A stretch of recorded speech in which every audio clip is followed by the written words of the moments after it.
To change screen timeout while charging in Windows 11 Home, right-click on empty area on the desktop and then select Personalize.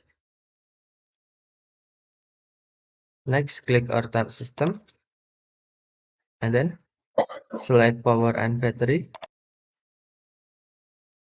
Tap or click Screen and Sleep and then on when plugged in. Turn off my screen after. Click or tap drop-down menu and then select time you want, for example 5 minutes. Now your uh, laptop or PC will turn off screen in 5 minutes while charging if you not use your PC or laptop. 3 minutes on the time. Okay, thank you for watching. Have a nice day.